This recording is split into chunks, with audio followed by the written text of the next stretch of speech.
Bom dia, pessoal, tudo bem? Eu tomei notas aqui, né, de alguns pontos que você trouxe na sua pesquisa, Kira, que eles são bem interessantes e que falam aqui em linha com o que a gente vê como reflexo nas demonstrações financeiras que a gente revisa aqui, que a gente, nos nossos clientes de auditoria e nos nossos trabalhos também de consultoria, né? Mas vamos lá.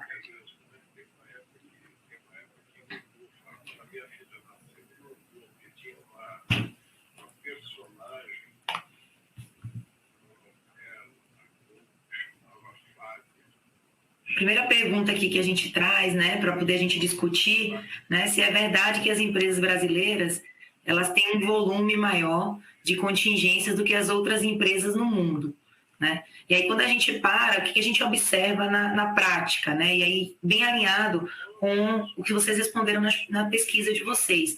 Quando a gente olha as demonstrações financeiras das empresas brasileiras que se fazem e compara com outras empresas no mundo que fazem a divulgação também usando o IFRS, né? Normalmente as empresas brasileiras ela têm um volume muito maior de contingências, sejam contingências que estão provisionadas, né, ou contingências apenas para divulgação. Isso é um ponto que a gente tem visto quando a gente compara demonstrações financeiras daqui e de outros lugares, né? O que a gente nota? O ambiente brasileiro ele é bastante litigioso, né? E aí isso compara também com o que foi respondido aí pelas as pessoas que estão assistindo a gente aqui, quando eles comentam que 23%, né, dos conflitos são definidos nas empresas e são discutidos nas empresas e resolvidos no âmbito judicial, né? Então isso é bem interessante, né? E quando a gente olha também na primeira pergunta, né, que mais de 65% das pessoas responderam que tem muitos casos cíveis, fiscais e trabalhistas nas suas empresas, né? E a gente nota também um ponto que apareceu aqui nesse warm-up que você fez e que a gente nota também, me surpreendeu, né, aparecer em 12% como arbitragem, 12% como mediador, como instrumentos, né, para a solução de disputas nas empresas, porque realmente a gente vê no Brasil, né, a lei de arbitragem ela já tem um pouco mais de 20 anos e a gente vê que no Brasil tem aumentado a utilização desse tipo de metodologia, desse tipo de solução para a solução de conflito. Entretanto, a gente nota ainda, quando compara com outros mercados, outras economias mais maduras, que essa ainda é pouco utilizada aqui no Brasil. A gente vê uma crescente nesse ponto, mas ela é pouco utilizada ainda. O Léo Lopes, que está aqui também na apresentação, ele vai falar um pouquinho mais em detalhe sobre esses aspectos relacionados à mediação e à disputa e como isso está sendo utilizado aqui no Brasil. E vocês vão poder também ter um pouco mais de cor.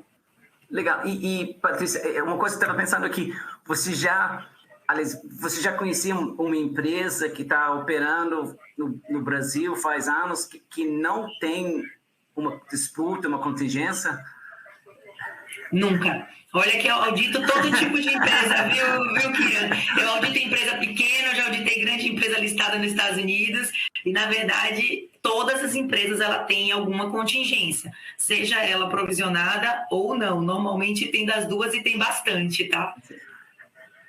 Isso. Eu me lembro de algumas... Me lembro de um controller que veio lá de fora e ele ficou muito assustado quando percebeu que tinha 10 vezes mais contingências fora do balanço que estava dentro do balanço. E aí, porque dentro do ambiente norte-americano, você não tem esse nível de exposição e risco sobre os vários tipos de transações. Não, e o número é absurdo, né? E isso chama muita atenção para quem vem de fora, né? Aqui no processo de auditoria, quando a gente tem revisores externos, né, fazendo a revisão dos papéis de trabalho, das demonstrações financeiras, a gente sabe que é um ponto que sempre vem, porque eles já estão acostumados, hoje em dia já estão acostumados, né, a notar essa diferença nas empresas brasileiras em relação a outras empresas do mundo.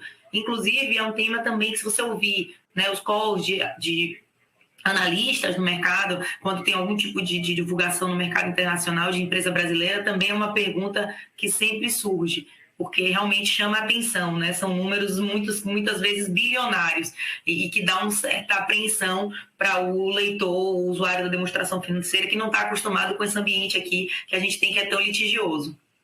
Isso, outra coisa que eu acho interessante, e aí talvez o Humberto e o Lê podem comentar mais sobre isso, porque a questão aqui, ainda que não são prováveis, perdas prováveis, que não estão registradas no balanço, a existência desses riscos e de incertezas, eles criam insegurança para o investidor. Então, para quem está comprando uma operação, talvez ele cria uma série de incertezas e aí acaba gerando uma redução de preço pelas incertezas que tem no ambiente de negócio do Brasil. Então, acho que tem um impacto, esse volume de operações e tamanho de disputas, acho que cria um impacto negativo para potenciais investidores. Oi, Kiran, só fazendo aqui um comentário, né? No mundo de M&A, isso é tratado através de obtenção de garantias ou até retenções de preço, né? As famosas escrow accounts. Então, existem alguns mecanismos, né, que podem ser utilizados aí para proteger principalmente o investidor, o comprador. Legal. E esse aqui imagino que é bem comum dentro do M&A. Sim, bastante comum, bastante comum. Diria para você que 99,9% dos contratos de compra e venda de participação societária de empresas, a gente encontra essas cláusulas, né, de retenção ou de escrow ou de garantias reais que são colocadas ali pelo vendedor. Legal.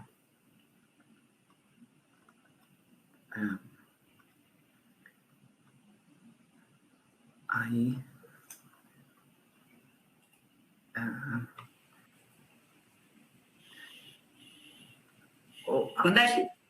Quando a gente vem, né, Kiran, para o mundo da demonstração financeira, né, e uma das coisas que chama muita atenção dos nossos clientes, do empresário brasileiro de uma maneira geral, né, é como no final do dia são resolvidas essas discussões, né, na área fiscal, civil e trabalhista.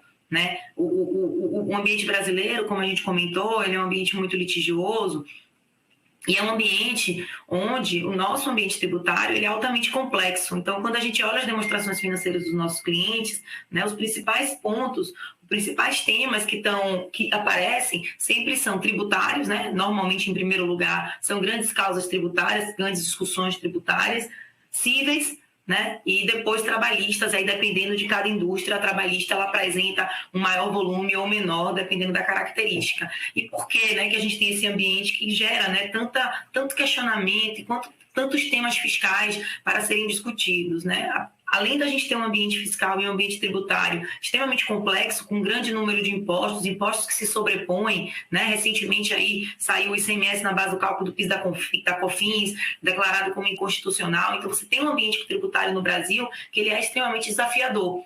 E por ele ser desafiador, né, e por ele ser complexo, gera bastante espaço para teorias tributárias e para discussões. Né? E a gente também está muito avançado sob o ponto de vista de automatização e digitalização dos aspectos tributários. Então, hoje em dia, né, a empresa vai lá e faz toda a sua apuração fiscal, seja via SF, ECD ou via qualquer outro tipo de obrigação acessória, e ela processa isso automaticamente.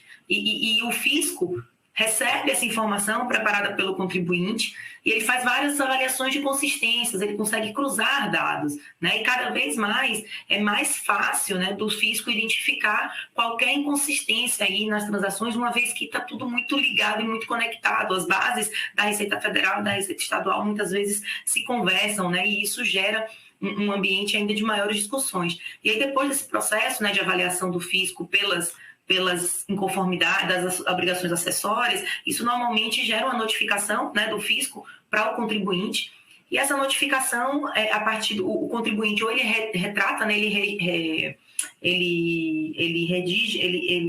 retifica a obrigação acessória, ou ele vai entrar num processo de defesa aí no primeiro âmbito, que é o âmbito administrativo, onde vão sendo discutidas, né? E aí as soluções podem ir até o CARF, e caso isso não seja resolvido no âmbito administrativo, isso vai para um âmbito judicial, né? E aí a esfera judicial, ela tem diversos caminhos, né? Diversas etapas que vão surgindo e vão caminhando, e termina sendo um processo bastante longo e custoso, né? Mas o fato dessa complexidade do ambiente fiscal, especificamente no Brasil, gera, né, uma abertura tão grande para a existência de tantos questionamentos, tanto do fisco quanto do contribuinte para determinadas leis, interpretações, e isso impacta diretamente as demonstrações financeiras. Sob o ponto de vista civil ou trabalhista, né, um pouquinho diferente, o civil, né, as discussões normalmente são entre particulares, né, acontecem discussões contratuais, como a gente viu aí também aparecendo bastante na pesquisa inicial que você fez, e a partir das discussões, se não é chegada a um acordo entre as partes, isso vai também para a esfera judicial, né? O Brasil é um país, como eu comentei, muito litigioso, tem muito costume de judicializar, né, as causas, e isso gera aí um aumento, né, da utilização dessa estrutura e uma demora mais na solução de muitos casos.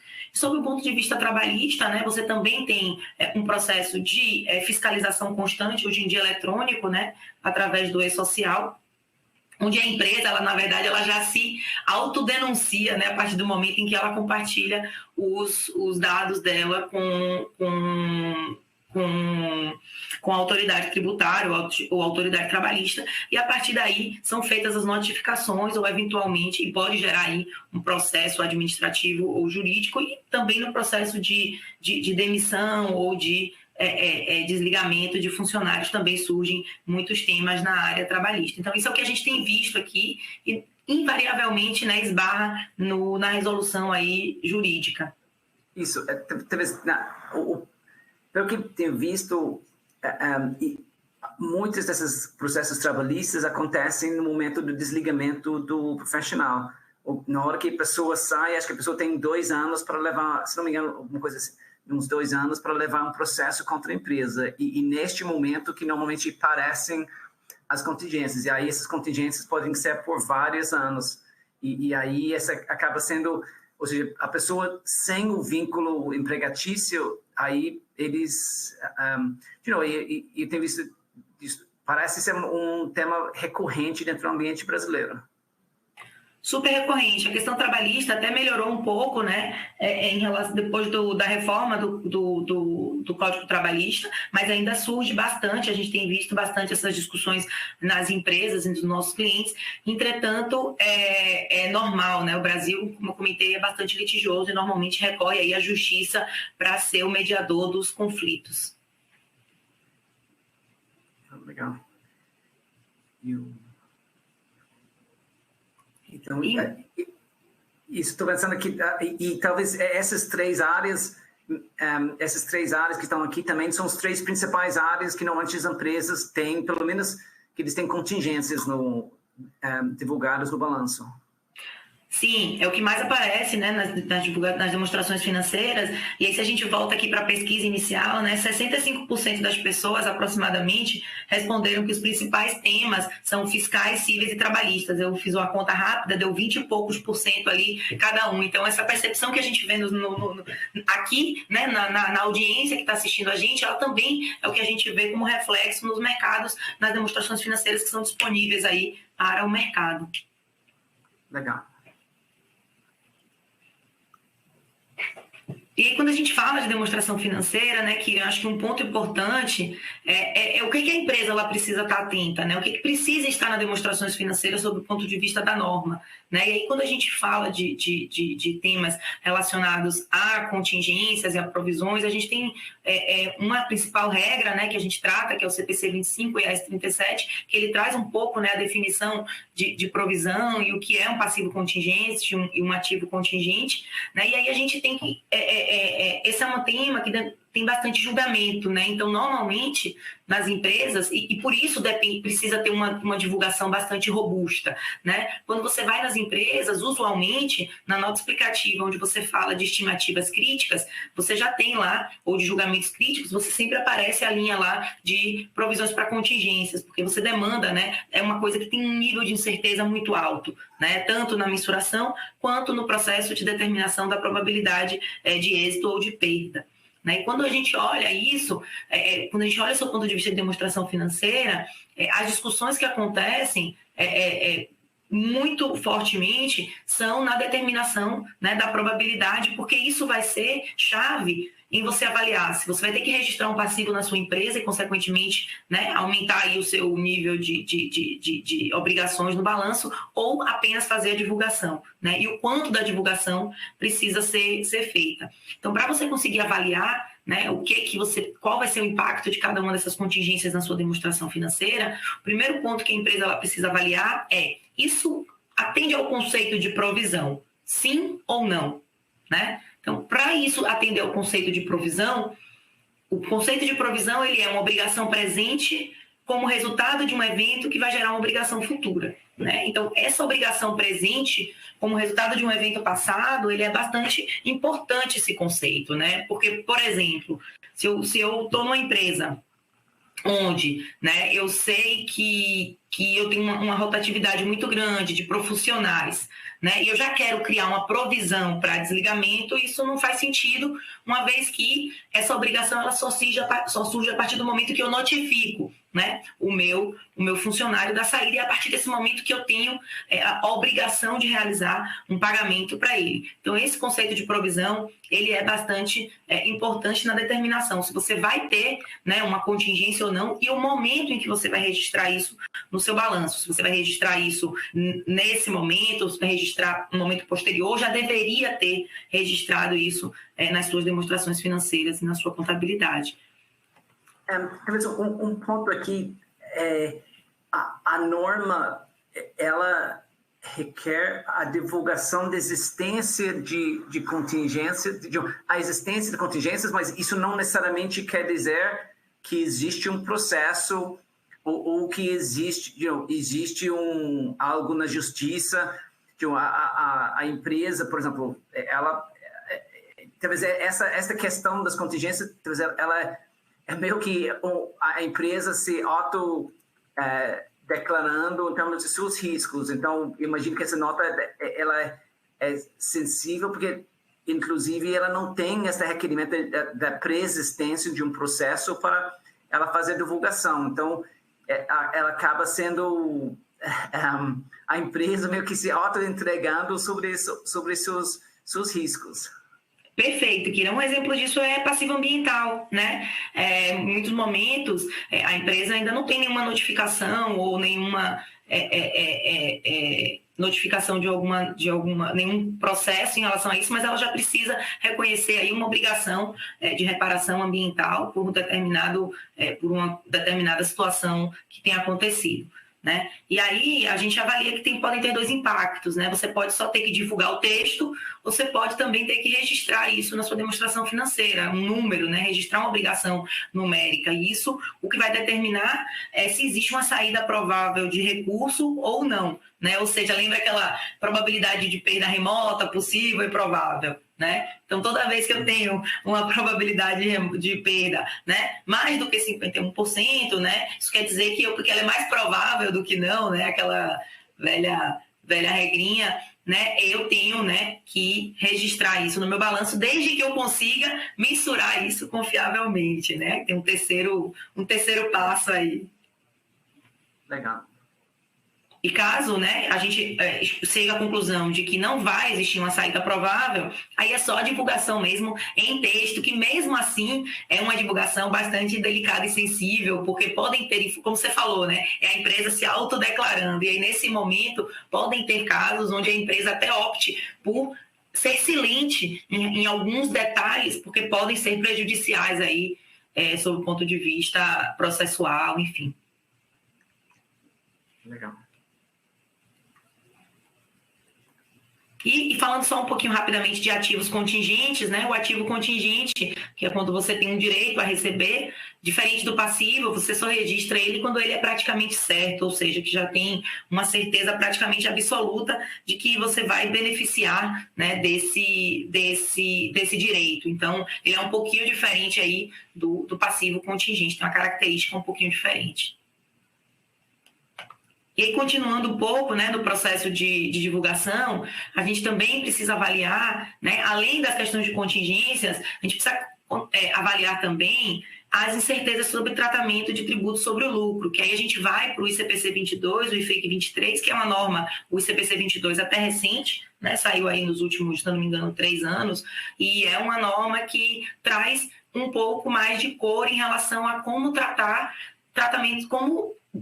nas demonstrações financeiras, tratamentos fiscais incertos, né, os famosos planejamentos tributários, né. Nessa situação, a norma ela traz que a empresa ela precisa avaliar se aquele tratamento que ela está fazendo, aquele tratamento fiscal incerto, ele gera uma exposição, né, maior ou menor de questionamento do fisco, e a partir daí você precisa, eventualmente, impactar as suas demonstrações financeiras por aquilo, né? Então, esse tratamento fiscal incerto que eu estou fazendo, esse planejamento tributário, essa decisão que eu tive de tratar uma determinada diferente base de cálculo para o meu imposto de renda, né? Porque isso aqui é especificamente para tributo sobre o lucro, como está escrito aí na norma, né? Será que isso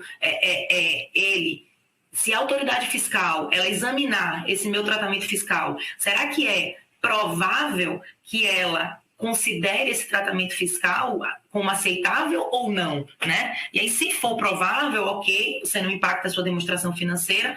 Entretanto, se você acha que não é provável, né? Aí, no caso, você precisa, sim, refletir esse efeito nas demonstrações financeiras e, eventualmente, constituir uma provisão para isso, né? E aí é o caso onde você fala assim, eu não tenho uma contingência, eu não tenho uma disputa, eu não tenho um processo, eu não tenho nada, e mesmo assim eu preciso me autodeclarar para o fisco dizendo que eu não estou, que eu estou fazendo uma coisa que eu acho que se ele olhar, ele é incerto. Então esse tema aqui é bastante controverso aí, bastante discutido, né, Kiran? Isso, e uma coisa que talvez eu acho interessante é que nessa discussão, primeiro, a premissa, aliás, o requerimento dessa norma, ele requer que você considere que o fisco tem acesso a todos os dados.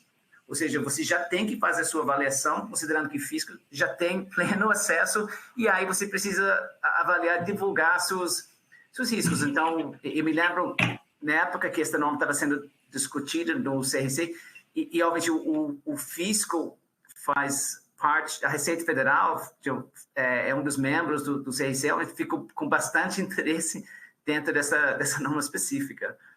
Mas... É um prato cheio, né, para eles, para fazerem... é mais um meio deles fiscalizarem o contribuinte, né? Isso. E talvez seja uma das coisas, uma das áreas que eles vão olhar de forma recorrente daqui para o futuro.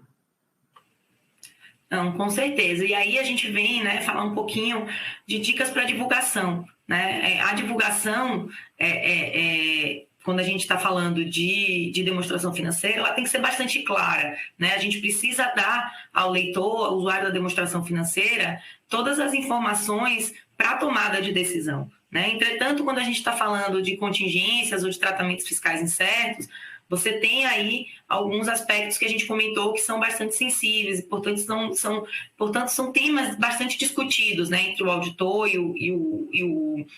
e a companhia, né, e saber o que é possível deixar de fora e o que seria prejudicial, né, à companhia, no caso de ser divulgado. E aí a própria norma, né, se você olhar o ICPC 22 e FRIC 23, ele traz requerimentos mínimos, né, e ele divide em dois buckets, né? Um bucket de se existe incerteza, né? Então, se você determina que existe incerteza efetivamente naquele tratamento sob o ponto de vista do fisco, né? Se o fisco avaliar tudo aquilo, ele vai concluir que há uma incerteza, o seu julgamento ele precisa estar divulgado. E aí isso é um tema de uma divulgação que ela é bastante customizada, né? Cada empresa ela tem que fazer a sua divulgação de acordo com a sua realidade e o seu julgamento, né? Que isso que vai permitir que o usuário da demonstração financeira possa ter o ponto de vista da administração e tomar sua decisão de maneira mais assertiva, né? E ciente de todos os riscos. Eu acho que aqui é a divulgação que eu diria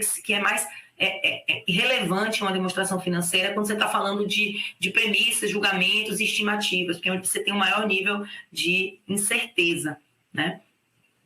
Além disso, você precisa colocar informação sobre as premissas, né? Quais foram as premissas que você, como companhia, determinou para chegar naquele número, né? Que seria para determinar qual é o seu lucro tributável, enfim, e as alíquotas. Se você concluir como administração que é provável que a autoridade fiscal aceite, né, o seu tratamento incerto, aí você só deve avaliar se deve divulgar algum efeito potencial de incerteza ou não, tá? Então, aí é o que a norma traz sob o ponto de vista de IFRIC 23, CPC 22. Quando a gente fala... Desculpa, Kiran, você quer comentar alguma coisa aqui? Não, acho que essa norma, talvez ela seja uma das normas que talvez que gera mais trabalho para as empresas, devido a todas as questões de você capturar as informações das disputas e fazer sua própria avaliação e essas divulgações. É sempre uma nota muito sensível. Sim, é uma nota bastante sensível. E aí, quando a gente fala de CPC 25, né, e a S27, a divulgação ela é mais comum, né? É uma norma que mais antiga aqui no Brasil, então é uma divulgação mais comum. E aí você avalia, né? Divide em o que tem perda provável, portanto deveria estar provisionado, e o que seria de perda possível.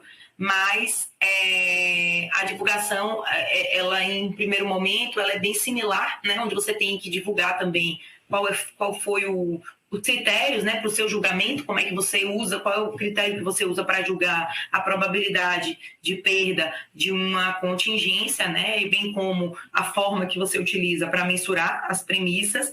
E se for perda provável, você tem que montar uma nota de movimentação, né, dizendo qual era o valor no início do período, quais foram as provisões que aconteceram no período, as reversões ou pagamentos que aconteceram no período, né, e o saldo final, além de outras informações, como taxa de desconto, se tiver algum tipo de desconto a valor presente aí de alguma mensuração de alguma contingência que seja um pouco mais complexa, né? Além disso, uma descrição, e isso é comum tanto para perda possível quanto para perda provável, uma descrição da natureza da obrigação, né? O cronograma esperada de qualquer saída de caixa. Isso é um tema que às vezes as empresas não incluem tão completo, né, nas suas demonstrações financeiras, mas de quando é esperada essa saída de caixa, né, já que contingências é uma conta que do balanço sempre fica no longo prazo, devido ao grande grau de incerteza, mas é um ponto importante, é o cronograma esperado, né, da saída de benefício econômico e se existe algum valor de reembolso esperado, né, também esse valor deve ser divulgado, tá? Legal. Muito obrigado, Patrícia. Acho que já chegamos no final aqui. E acho que agora a gente passa para Léo. Eu não sei se tem alguma pergunta, Kiran, que a gente tem que passar um olho. Eu não estou vendo aqui. Isso, me deixa eu ver aqui. Tem uma pergunta aqui de Rosângela Costa Sufer, perguntando: STF voltando à reversão de decisões judiciais definitivas gera uma incerteza enorme como lidar com esse ambiente para refletir nas demonstrações financeiras. Infelizmente, esse aqui é um dos grandes desafios, essa insegurança jurídica criada pelas essas várias decisões dentro das várias esferas e tanto que tem origem nesse ambiente regulatório complexo e volátil que nós temos. Infelizmente, isso faz o trabalho das empresas cada vez maior em termos de tendo que avaliar e divulgar o que seria esperado. E aí, Kiran, só complementando, né, a divulgação aí é super importante. Se você divulga as bases do seu julgamento, né, já é uma divulgação extremamente relevante, aí, principalmente nesse caso de grande incerteza. É de grande valor para o usuário da demonstração financeira. Isso.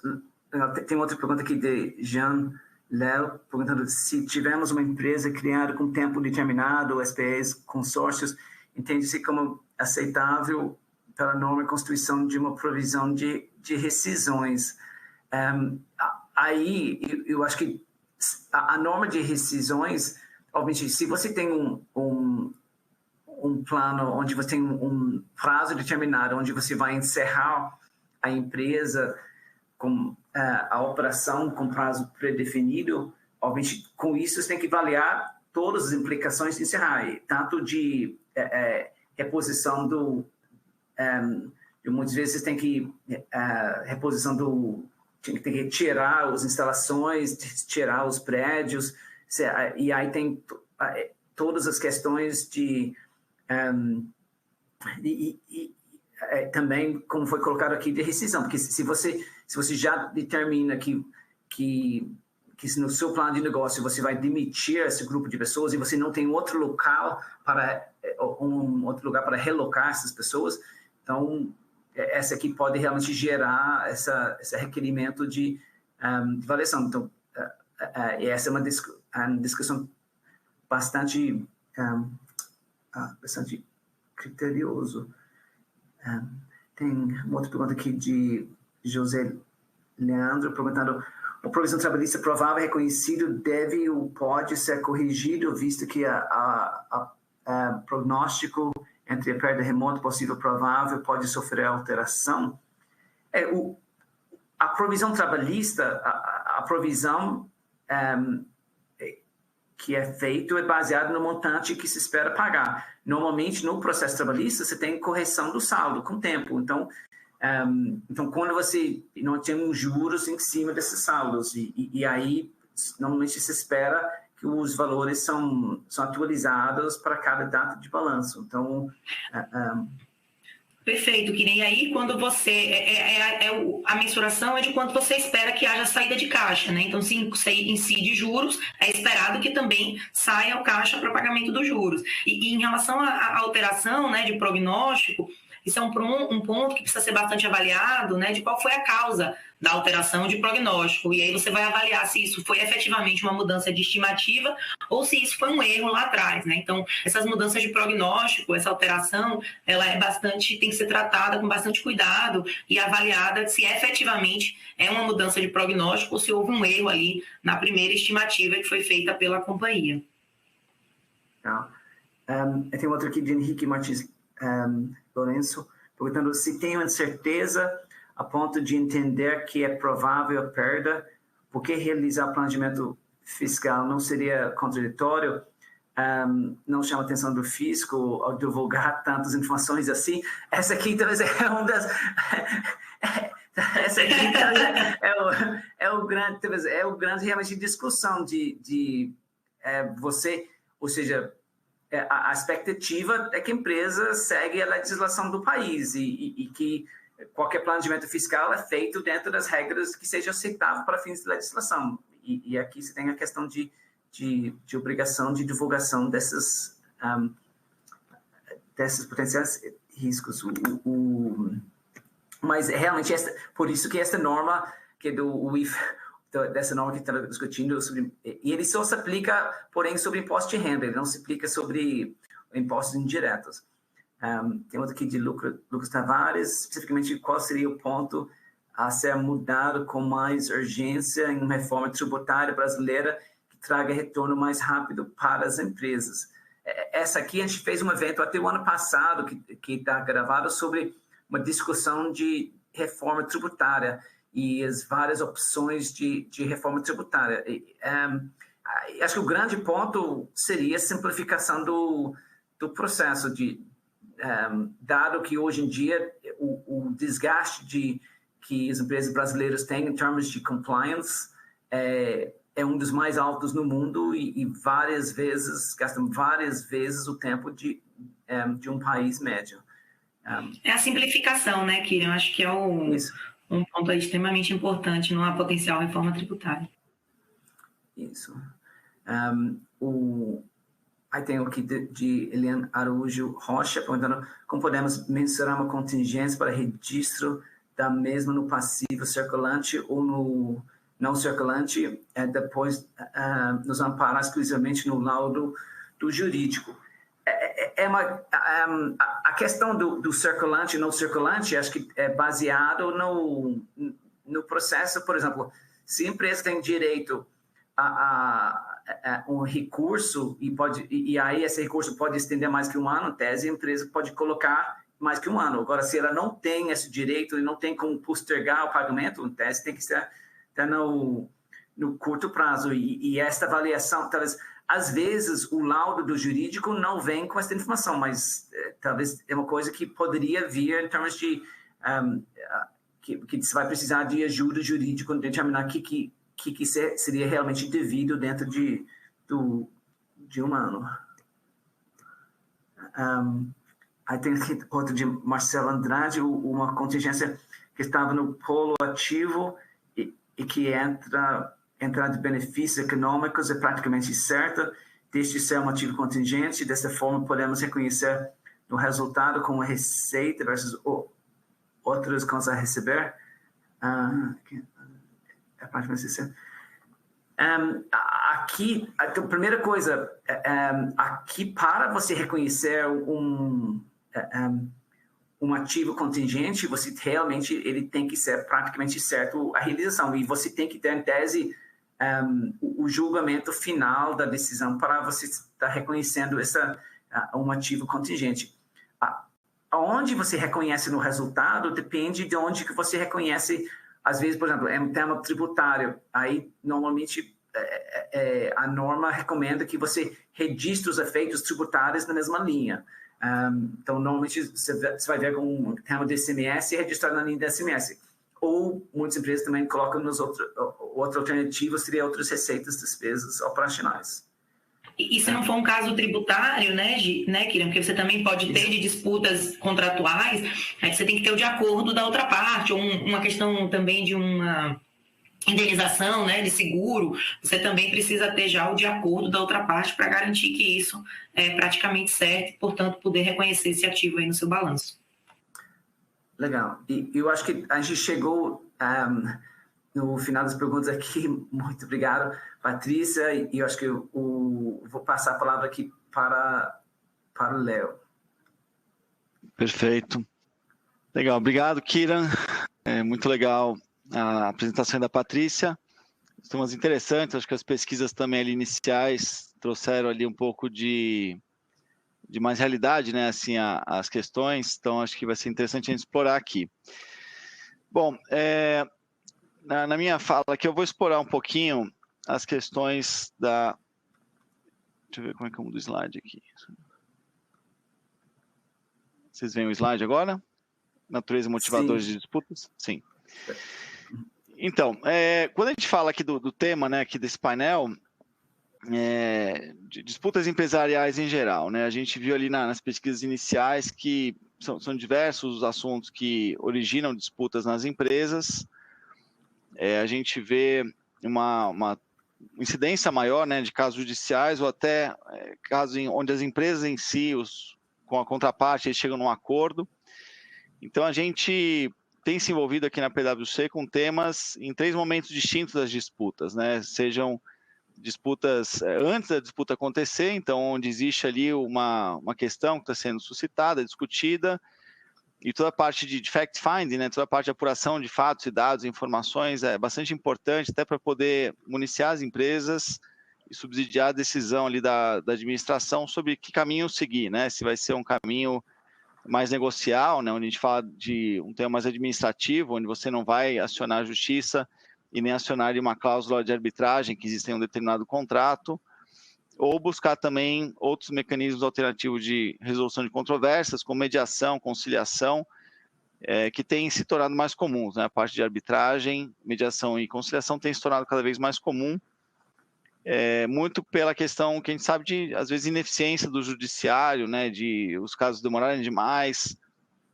Então, quando comparativamente a gente olha que o judiciário ele pode aparentar ser um pouco mais barato do que arbitragem, mediação, conciliação, isso quando você olha as inseguranças que existem, né, nas discussões judiciais, todos os recursos que são possíveis, né, o alongamento daqueles casos, aumentando custos, né, com advogados, custos com questões internas também, de desvio de foco do negócio, de envolvimento da alta gestão, a gente vê que os casos judiciais acabam sendo até mais onerosos do que os casos de arbitragem, mediação e conciliação. né? Então, a gente se depara e a gente se envolve apoiando as empresas nesses 3 tipos principais, né? Sejam questões administrativas, questões arbitragem, mediação, conciliação ou judicial também. E os motivadores, a gente vê muito as questões, como a gente mencionou ali no início, até na pesquisa inicial, né, que a gente viu que os contratos, eles são um dos principais temas que geram discussões, né, e quando a gente perguntou o que poderia ser melhorado para poder resolver ou reduzir a incidência de disputas, a questão de clareza em contratos, a gente vê às vezes que até quando a gente apoia que existe uma dificuldade de interpretação de contrato, até para você poder apurar quanto que seria o direito da empresa. Então, essas confusões, contratos mal elaborados, às vezes geram margem a muita discussão.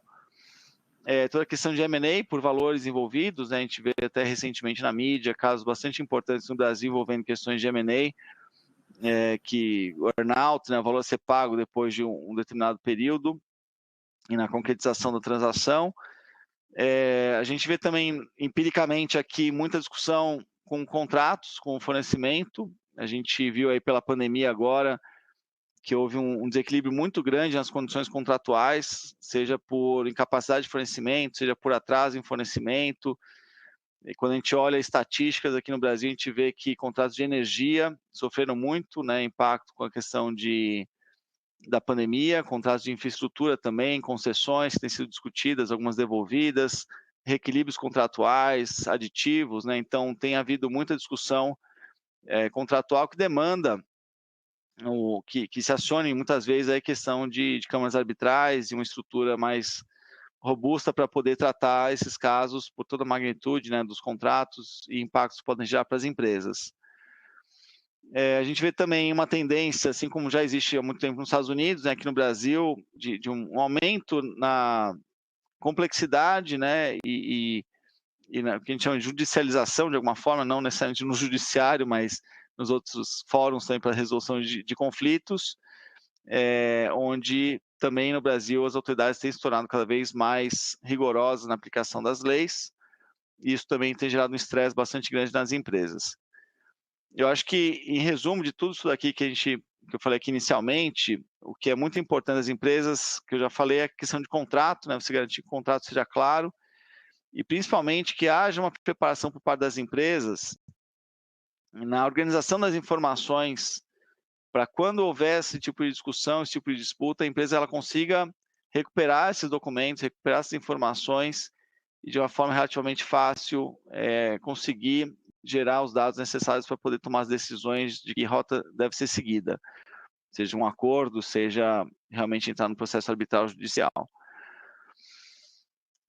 A gente vê também alguns casos, até mais recentemente, né, o caso de uma empresa nos Estados Unidos de criptomoeda, né, que por desvios éticos, que eu incluí aqui, né, um tema que não estava na pesquisa inicial, mas a gente tem visto que os desvios éticos eles acabam gerando, sim, também disputas, discussões e reclamações de direitos, né, pelas partes, e a gente viu isso também aqui no Brasil nos últimos 10 anos, com Lava Jato, tudo isso daí.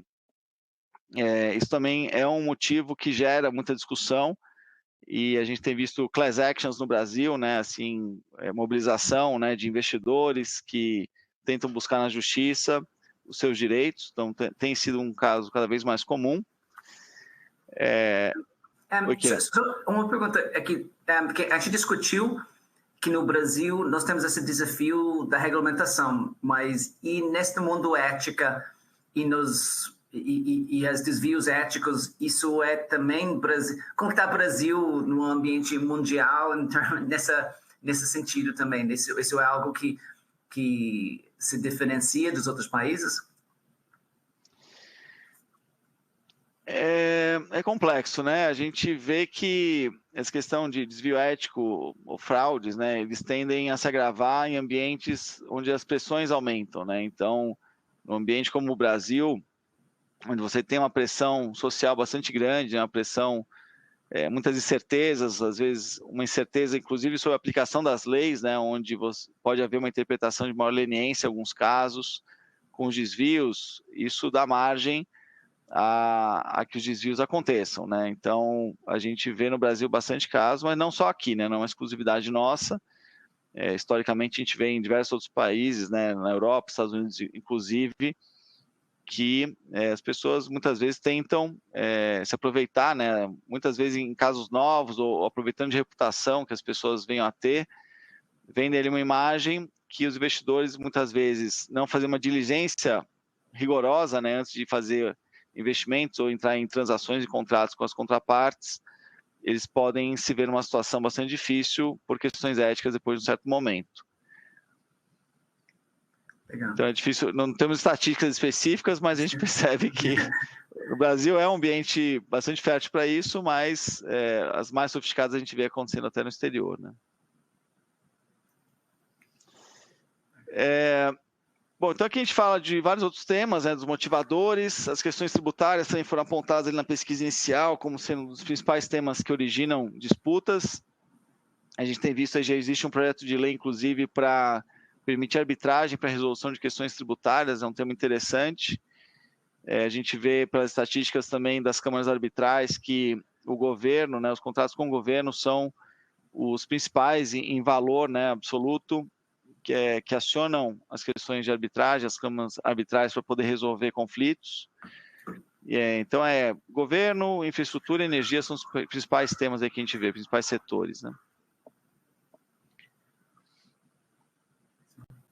Bom, e os impactos a gente explorou ali um pouco no início, né? A gente viu que foi respondido que 25%, né, das pessoas responderam aqui que demora em decisões acaba sendo um dos principais impactos, né, que as disputas geram nas empresas, depois incertezas, né, sobre desdobramentos futuros, perda de foco do negócio, e a gente vê claramente isso, né, que essas disputas, quando elas acontecem, tem impacto relevante, pode ter impacto, inclusive, reputacional para as empresas, e é comum que a alta administração, né, os gestores, diretoria e gerência alta, se envolvam, né, para poder saber o que está acontecendo e poder definir as melhores estratégias. Isso desvia muito o foco dos negócios, e a gente viu casos, inclusive, na história de empresas que acabaram perdendo vantagens competitivas por disputas que acabaram se envolvendo, né, sejam societárias, sejam com terceiros. Então, esses realmente são impactos bastante importantes. Por isso que tem sido cada vez mais comum a busca por mecanismos alternativos de resolução de controvérsias, buscando celeridade na resolução disso, né? As disputas fazem parte dos negócios, acontecem, sempre acontecerão, mas uma vez que aconteçam, é bastante importante você esteja preparado para isso e que você resolva rápido.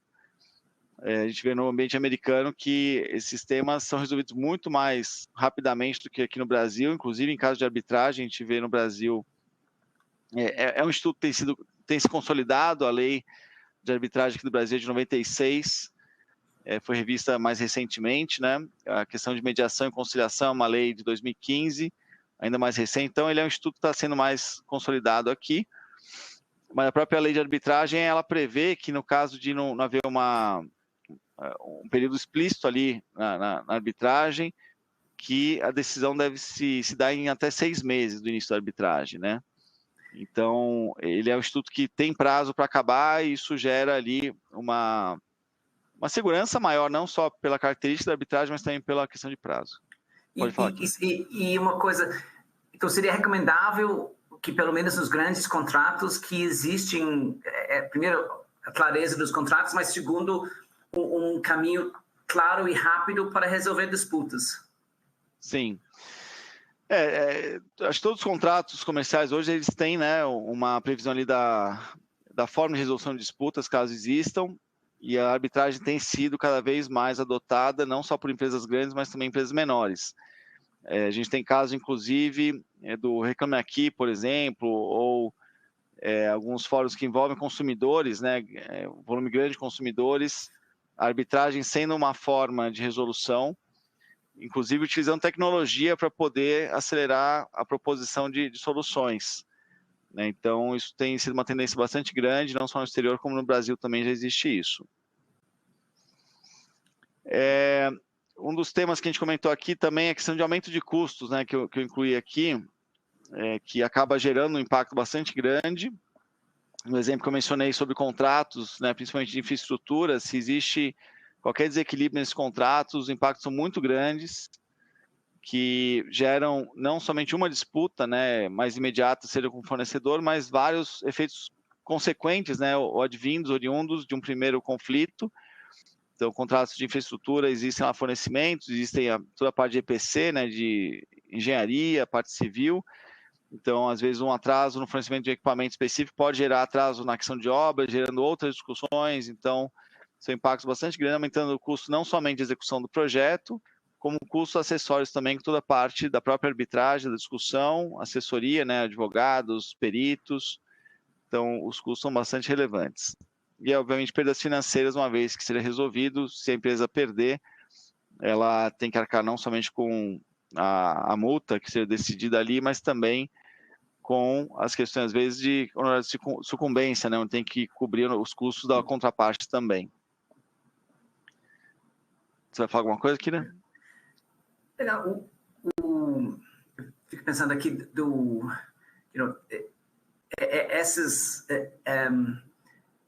tudo isso tem que ser, talvez, antecipado via a clareza dos contratos para evitar tudo isso, porque na hora que você assina os contratos e começam a aparecer os problemas, e até escolher os fornecedores com cuidado, porque na hora que começa a entrar em administrar essas disputas, eu fico imaginando o desgaste que daria para ter com isso. Sem dúvida. Eu tenho experiência prática, né? Tem um cliente que desenvolveu há uns 2 anos mais ou menos, que ele tinha uma discussão, tinha um fornecedor bastante relevante, era o principal fornecedor que eles tinham, não havia qualquer interesse em terminar a relação com aquele fornecedor, inclusive era necessário para poder manter a operação. Existia uma incerteza sobre os valores cobrados, né? Então, ao invés de chegar e judicializar ou ir para arbitragem, houve toda uma tentativa de reconciliação. Então, contratou uma parte independente para fazer uma apuração independente, consultando as duas partes, né, para poder interpretar o contrato, que era meio vago em algumas questões. Então, essa é uma boa prática, né, que haja, ao máximo, uma tentativa de o contrato ser o mais específico possível, mas em havendo dúvidas, que sempre gera, né, os contratos nunca exaurem todas as possibilidades ou todas as situações, mas que a gente busque, né, se houver uma indisposição pelas partes de tratar entre si, que haja ali um intermediário, que ele possa, de forma objetiva, independente, fazer apurações, análises, consultando as duas partes, né, meio que uma mediação, e que traga ali uma proposta, né, que não seja vinculante, as duas partes que vão, no fim, chegar a um acordo, mas seja uma base para uma discussão mais objetiva, né, sem muitas emoções. Assim. Então, é uma boa prática que a gente tem visto. Legal. Bom, então aqui o que eu mencionei, já toquei um pouco nisso, né? Questão de formas de resolução, seja um regulador ou algo regulador que possa se envolver, é um terceiro independente, que pode ser um advogado, existem hoje câmaras de mediação, câmaras de arbitragem, né? A gente tem aí umas 9, que são as principais aqui no Brasil, mas a gente vê que depende da natureza. Oi. Isso, você pode nos falar um pouco sobre essas câmaras de arbitragem, de quais são, como funcionam, quais são as diferenças entre eles? Sim, sim. Bom, a rigor, qualquer um, entre aspas, né, pode criar uma câmara de arbitragem para resolução de disputa. A gente vê conselhos, né, profissionais que têm um fórum para poder discutir disputas. A gente vê as principais, né, aqui no Brasil, a gente vê a CCI, por exemplo, a Câmara de Comércio Internacional, que ela é bastante utilizada para contratos internacionais, transnacionais, né, com contratos que tenham vários países envolvidos. Existe o escritório do CCI aqui no Brasil, e a proposta é um dos escritórios que mais crescem globalmente do CCI, né, o volume de casos. Existem muitos casos com o governo, infraestrutura e energia, como eu mencionei. A gente tem o Câncer CBC, que também é uma Câmara de Arbitragem e Mediação da Câmara de Comércio Brasil-Canadá, que é bastante conhecida. Basicamente, elas provêm ali toda a parte de infraestrutura para lidar com os casos, né? Então, são muito bem organizadas, existe estrutura de pessoas e também protocolos estabelecidos, né, de como os casos serão tratados, previsão de custos. Então, elas dão toda a estrutura para poder conduzir os casos. Algumas câmaras, elas têm inclusive lista de árbitros, né? Isso é um tema que tem sido bastante discutido, se é uma boa prática ou não ter a lista de árbitros, algumas têm, outras não têm. E a gente tem, além da Kansas CBC, da CCI, tem a Mchan, a Fiesp, B3, né, a própria FGV, CBMA, Camarb, tem diversas, e cada uma tem uma natureza ou um principal tipo de contrato que lida. Questões societárias, questões contratuais, questões de mercado de capitais, a B3 é bastante utilizada, a Fiesp também é bastante utilizada, né? Então todas elas têm cada vez mais casos. A Selma Lemes, que é uma professora e doutora, né? Ela foi uma das autoras da lei de arbitragem aqui do Brasil, de 96. Ela publica todos os anos uma pesquisa que é arbitragem em números, e ela publicou agora em 2022 uma pesquisa bem interessante que mostra as estatísticas de arbitragem aqui no Brasil, né? Que em torno de 320, 330 casos novos surgiram em 2020 e 2021. Em 2020, o valor dessas causas eram 64 bilhões de reais, em 21, 55 bilhões, né? Então, nos últimos 2 anos, 20 e 21, mais ou menos 120 bilhões de causas foram discutidas, ou de novos casos entraram para discussão nessas câmaras, e existiam, em 2020, quase 1.000 casos, 996 casos em andamento, e em 2021, 1.047 casos, né? Então, você vê que existe um volume muito grande de casos em andamento, e cada ano surgem novos. Mais ou menos 1/3 cresce a todo ano. Então, é um tema que tem realmente tomado corpo aqui no Brasil, e eu tenho participado de diversos eventos, né, de questão de arbitragem, a gente vê um número enorme de advogados ali participando, tem eventos com 300, 500 pessoas, e as empresas também bastante interessadas, né, em conhecer melhor esses mecanismos e adotá-los quando for pertinente. E o contrato deveria indicar qual câmara de arbitragem que seria utilizado? Sim, sim. Legal.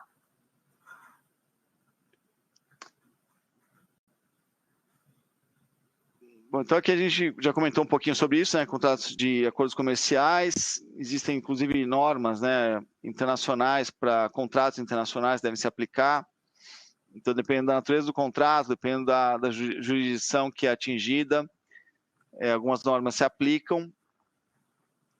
Como a gente falou, os contratos já prevêem, né, como é que serão resolvidas as disputas, e o aumento tem sido bastante notório aí nessa questão de arbitragem.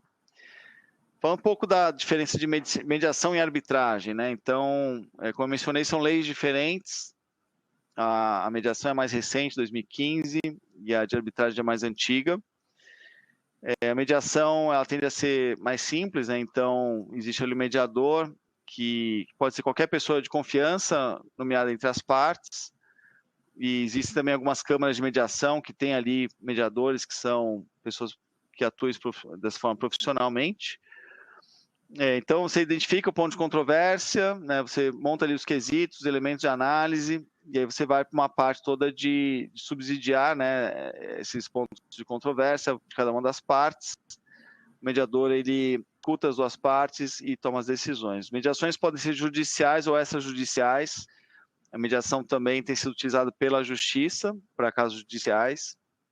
Com a questão da pandemia agora, em 2020, a Justiça, diversos, né, o CNJ e diversos órgãos aí da Justiça promoveram, inclusive, a questão de mediação virtual, que ajudou a resolver muitos casos. Então, existe uma regulamentação sobre a mediação? Mediação e conciliação, sim. Uau. Existe uma lei. Sim. Uau, então tem que seguir, ainda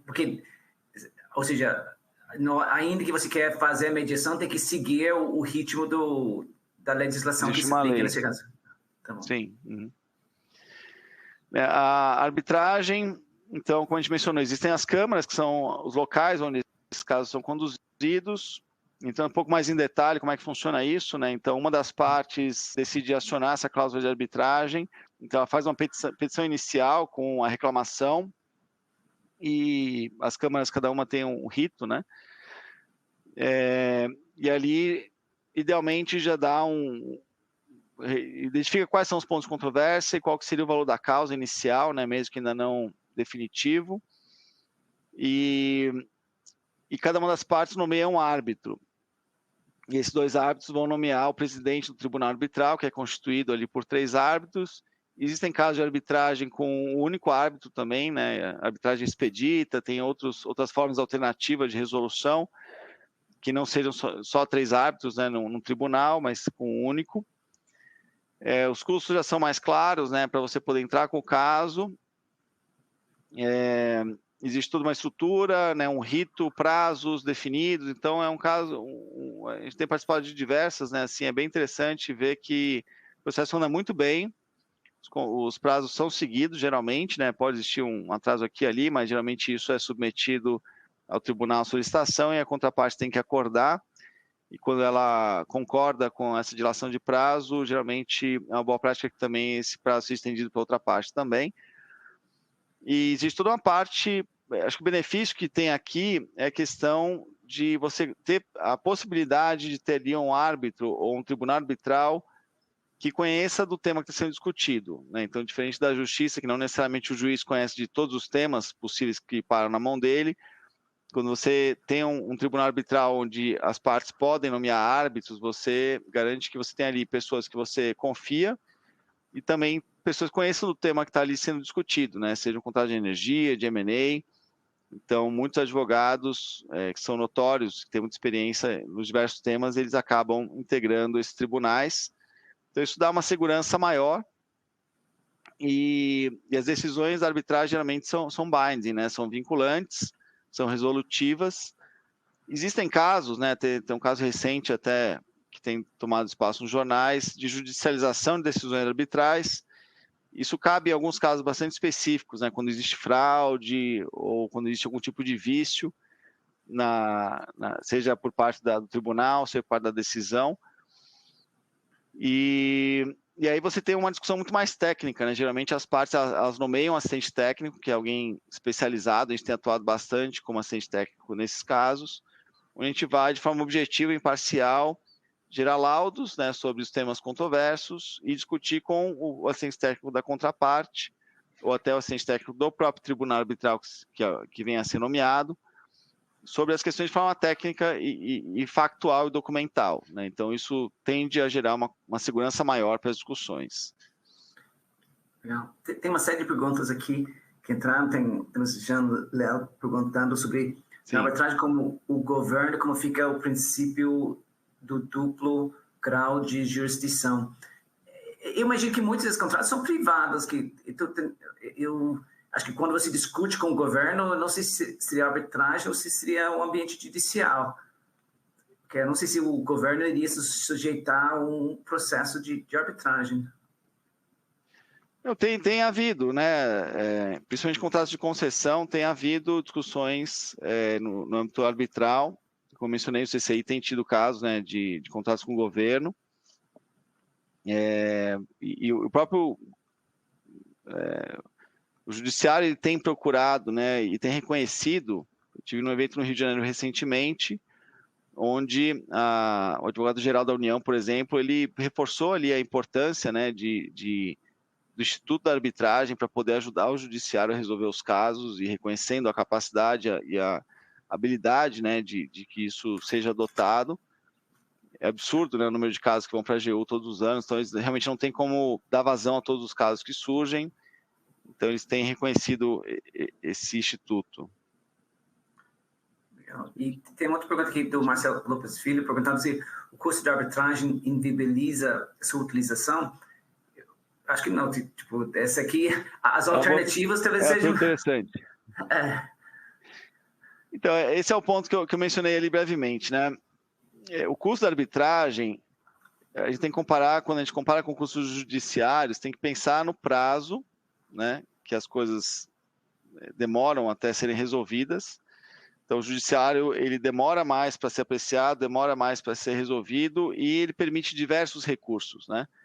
A arbitragem já não permite esses recursos. Então, você tem ali um rito de uma petição, né, uma defesa, uma manifestação de um lado e do outro, e a coisa é decidida pelo tribunal. Então, você tem ali um prazo para acabar, e você tem um número de recursos ou de manifestações que podem existir, diferente do judiciário, que isso não acaba, né?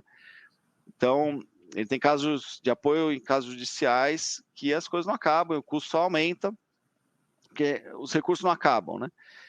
Então, esse custo ele é relativo, e a gente tem visto algumas câmaras arbitrais que têm sido criadas com custos muito, muito, muito baratos, assim, às vezes R$10 mil para você poder iniciar uma arbitragem, utilizando tecnologia para poder propor ali resolução. Então, para os casos mais simples,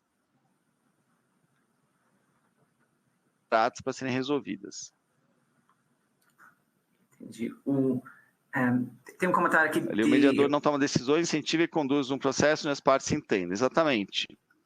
Então, ali existe uma mediação, né, para poder entender, apurar os fatos e tal, e trazer-lhes informações para facilitar a decisão entre as partes que vão ali chegar no acordo entre eles, né? Assim, o mediador, de fato, ele não faz ali não é ele que decide, não é uma decisão, né, judicial, assim, não é uma decisão como um juiz ali ou alguém que tem esse poder. Porque os contratos que constam arbitragem utilizam o Canadá ou de Nova York?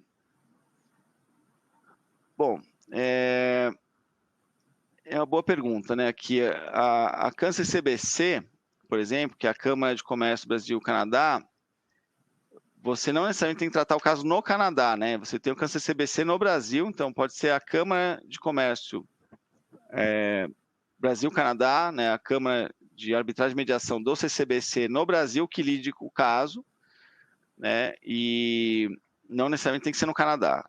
A gente tem casos do ICC que é a mesma coisa, International Chamber of Commerce, que pode ser casos tratados no Brasil ou casos tratados em Nova York.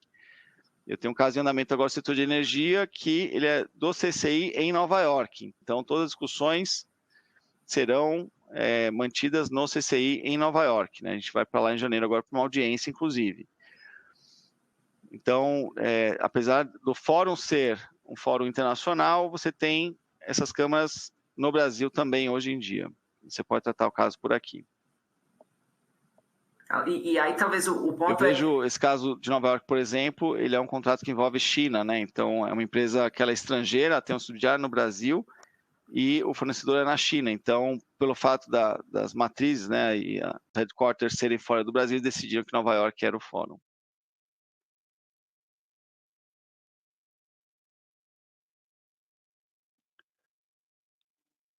Alô?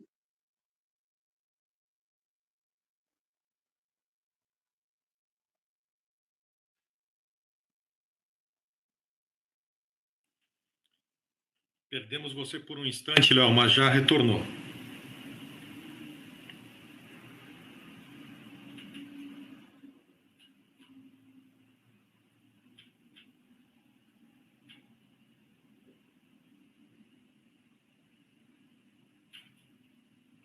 Não, legal. Eu tinha caído aqui um momento, mas eu acho que a gente estava chegando eu acho que estava chegando no final da sua apresentação. A gente vai falar com o Humberto agora.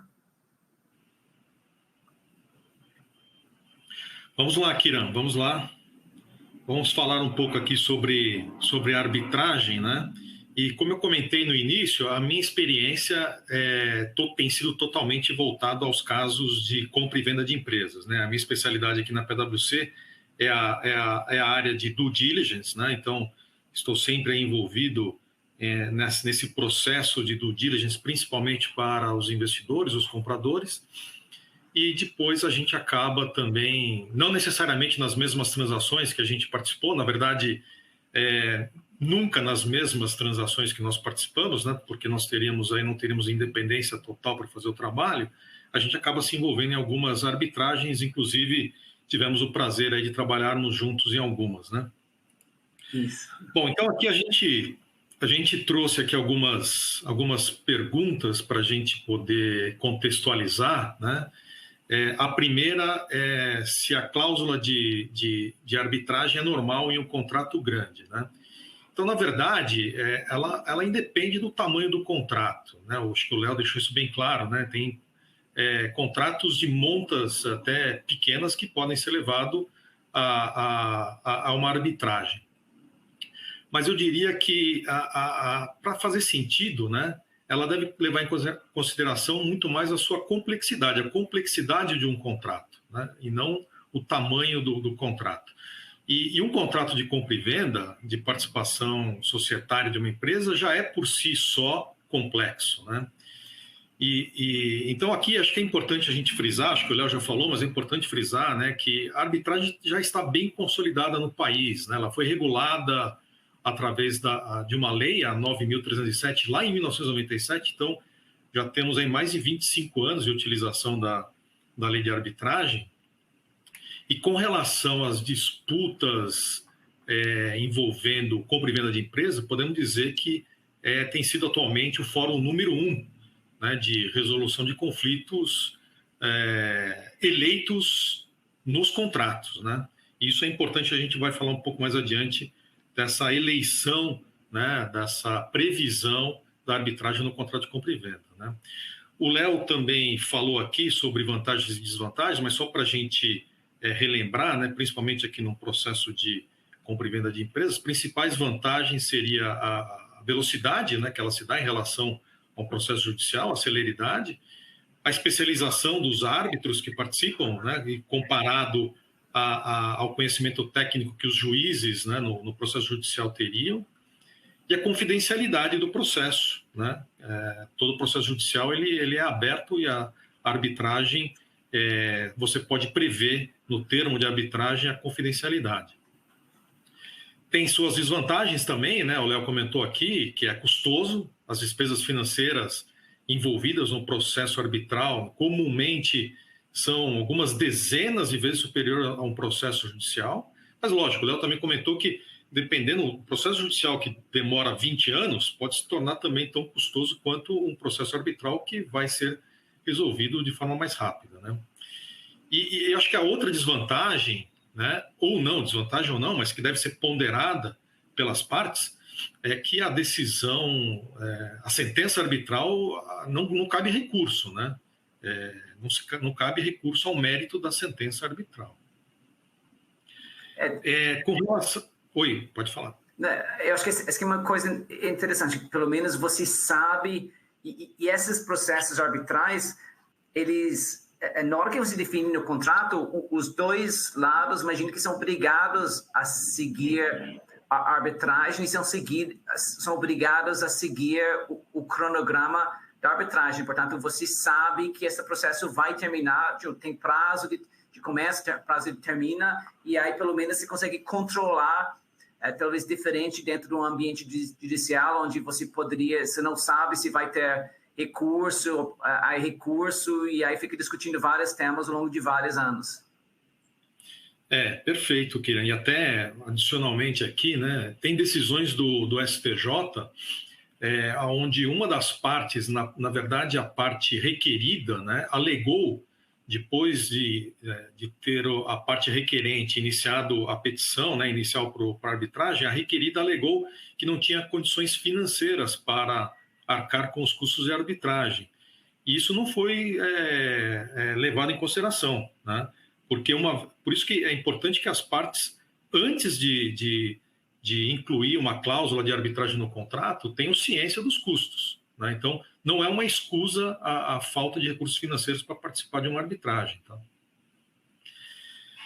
Bom, a segunda pergunta que a gente traz aqui é quais as considerações para levar um tema para a arbitragem, né? E deve haver uma disputa específica para ser levada para a arbitragem, né? Então, as considerações são duas as principais, né? Primeiro, a previsibilidade, a previsão da cláusula de arbitragem no contrato e o objeto, né, da arbitragem. Então, como eu comentei, existe a necessidade de previsão expressa no contrato, né, e através de uma cláusula arbitral, também conhecida como cláusula compromissória, para a resolução de divergência através de uma arbitragem. Então, no meio jurídico, né, eles até dizem que a arbitragem é uma criatura do contrato, né?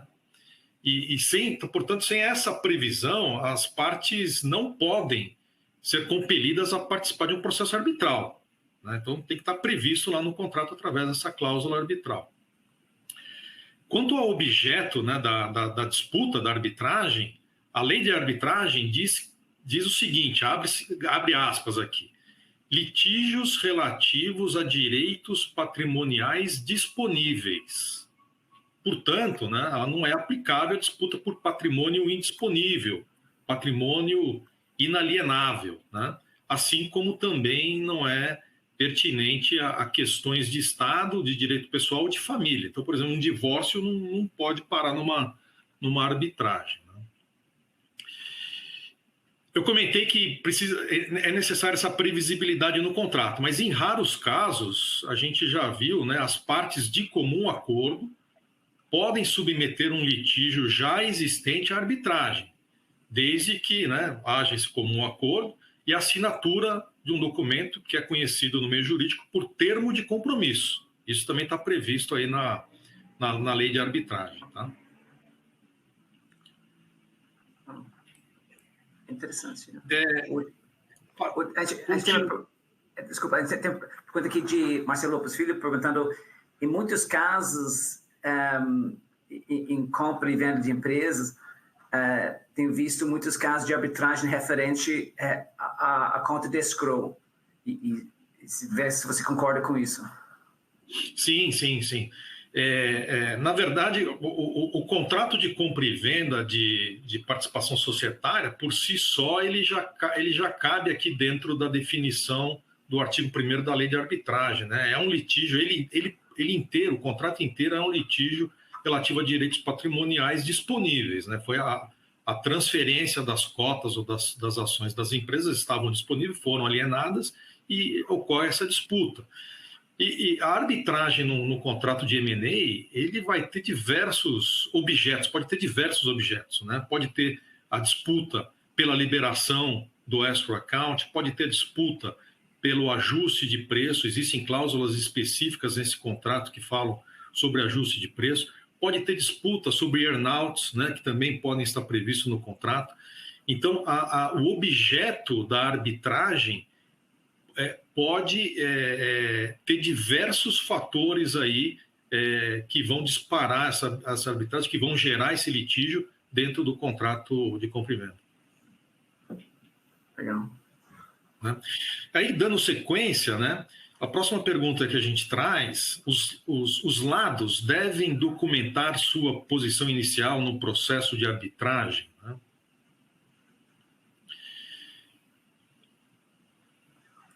Talvez, junto com isso, talvez, Humberto, o ponto é você tem que ter muita clareza sobre o tema que você vai querer levar à arbitragem. Talvez esse... Perfeito. Isso, perfeito, Kira. Vamos comentar um pouquinho sobre o tema que vai ser levado. Né? Então, como eu estava comentando, é importante essa definição do objeto da disputa. Um contrato de M&A pode ter diversos objetos ali. E não só do objeto, mas das divergências, né, que estão ocorrendo entre as partes. Isso deve ser muito claro, né, e compete às partes, né, requerida e requerente, né, especificar isso nos pontos de litígios, etc., para que os árbitros possam entender exatamente o caso que vai ser analisado. Né? Então, após a nomeação dos árbitros, e antes até do início da fase probatória, a gente vai falar um pouquinho dessas fases mais adiante, né? As partes e os árbitros vão celebrar um documento conhecido como termo de arbitragem.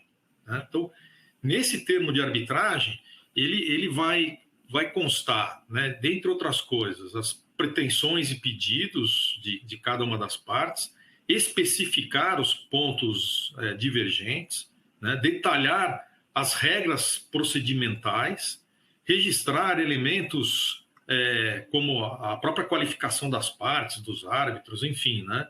Qual vai ser a lei aplicável, qual vai ser a sede, etc. Mas o importante é que esse termo de arbitragem ele contenha claramente o objeto da arbitragem e as divergências entre a requerente e a requerida.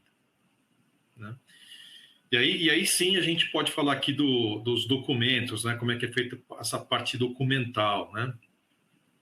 Então, o procedimento arbitral ele é composto de diversas fases. Né? Todas elas devem ser devidamente documentadas. E é mais comum, assim, pelo que a gente viu até na prática, né? Que eu e você tivemos juntos aí num caso bem complexo, né? Onde processo arbitral teve 4 fases bem distintas. A primeira se inicia com a requerente, onde a requerente elabora a petição inicial, é o requerimento de arbitragem em si, né? Então é um documento importante. Depois existe uma segunda fase mais focada em atos postulatórios, onde os advogados vão discorrer sobre o objeto, vão discorrer de forma bastante detalhada sobre os itens em disputa e a percepção de cada um, né?